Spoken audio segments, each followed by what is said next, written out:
Hawkins. Let's talk to Paul Hawkins, who joins us from Romania, where, plenty of refugees have been heading through those border points, Paul, haven't they? But I think the numbers are down on the previous days. Yeah, that's right. Morning, Bev. Morning, Stephen. Yeah, the numbers, just to give you the latest numbers here from Romania, 84,000 Ukrainians are remain within the country, but 344,000 have entered Ukraine since the beginning of the war. So around 80% of those who enter Ukraine have left. The numbers, as you say, just slightly down on the day. The most recent figures we have, 21,000 Ukrainians entered on a Thursday. That's down 11% on the previous day. 8,000 through the border, which is where we are at the moment in Sighetu Marmatiei, and that's down 9%. So a little bit of a lull in the numbers of people coming across, but the authorities still keeping all the facilities here in place to receive the refugees, because of course we don't know when this war is going to end, and the Russians could intensify their attacks. And we can speak now to Zhanna, who is from Irpin, and we're going to talk to her through a translator. Zhanna, just tell us first of all how it was in Irpin when you left. Який був Ірпінь, коли ви його залишили, скажіть, будь ласка? Ми залишали Ірпінь, він був дуже зруйнований. Майже всі багато будинків, дороги. Палало у вогні. Хід з Бучі до Ірпіня також був. And also the road from Bucha, the city near Kiev, to Irpin also was destroyed and attacked and bombed. Людські будинки. A lot of the people's houses was totally destroyed. Огорож у людей, все було, дахи, вікна вибиті, усе палало в вогні. Але не весь Ірпінь зруйнований. Just in half of our city, Irpin was destroyed. It was under attack by missiles and shoots. Because it's not just from one side of Irpin they started to attack. The Russians attacked from the other sides. Some of the streets, some of the buildings, everything else also was under attack. We was evacuated by humanitarian corridor, by bus, to railway station, to Kiev. We evacuated to Kiev. There was green corridor to Kiev. Everyone decided where they want to go. We go to train from Kiev to Rakhiv, western part of Ukraine. And now we're in Romania. Таке наше життя було. Ми 5 днів просиділи у підвалі. У нас весь час була повітряна тривога. Ми бачили ці літаки.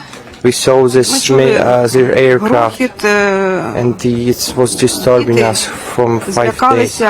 The children were scary because my daughter is pregnant. That's why she decided to move, and the daughter decided to move outside of Irpin. It was first evacuation transfer from Irpin, and we take this bus. Okay. And why did you come to Romania? Ми вирішили приїхати в Румунію, тому що тут близько наш кордон. Якщо нам прийдеться вертатися в наші рідні домівки, то тут ми зовсім рядом. Because I want to back to our home when the war is over. It's so close to Ukrainian border. It's why we decided to go to Romania. Okay. Would you consider going to somewhere like the UK? А ви думали, щоб переїхати кудись в Англію чи в інші країни? Ви знаєте, ми про це ще не думали. We don't think for this. We don't have enough time. We just close the border and we would like to back home. It's our reasons. Main goal to back home. For we are waiting when the war is still over. Finish. Thank you for speaking to us. Say thank you. Дякую. Дякуємо за те, що Дякую, Jan. Thank you. We can also speak to. So I mean that is one experience. That it's a familiar story that we hear. We can also speak to Olena, who's with us. Who's actually Olena has travelled from Russia, from St. Petersburg, where she was about to start a cleaning contract, but then left. But you can't cross into Ukraine from Russia, so she has gone on this incredible journey around Ukraine to get here. Olena, thank you for speaking to us. Why did you decide to leave Russia? Чому ви вирішили повернутися в Україну? Доброго дня. Я з України. Today I'm from Ukraine. Мене звати Олена. My name is Olena. А чому я вирішила з Росії Why I повернутися? decided left Russia? Так як сталося от таке у нас Because it's war started. нападання на Did нашу Russia attack Україну. Ukraine? А у мене вся рідня на And Україні. all of my siblings, all of my family in Ukraine. В Європі. All І мені part of my прийшлося family in через 5 або 6 стран As I проїжджати crossed додому. from 5 or 6 countries 3 to get back кордони home. пішки переходити. I passed the borders by for a walk as pedestrian. В Росії, Because так як I decided вся don't рідня, stay into Russia and I decided to back Ukraine to my native country. І от хотілося до рідні. Because I want to see my siblings and not to see my family. And how does she feel about Russia and what Russia is doing, given she was working there? Що ви думаєте взагалі, як далі буде і що Росія зараз там відбувається, як вони це все виправдовують чи ні? Росія, вона як по їхнім цим інтерв'ю всяких журналістів, то там показують, що вони у нас дуже нам допомагають. They help, they said on Russian television, the Russians they help Ukraine. It's like the fake. Освобождають нас від They нацистів. want to make denazification in the country. It's the Russians' point of view. It's what between the talks with my friends from Russia that was said that it was denazification. It's just a help for Ukrainians, to save Ukrainian people and civilians. Ніякі вони не миротворці, вони But it isn't true. It's fake.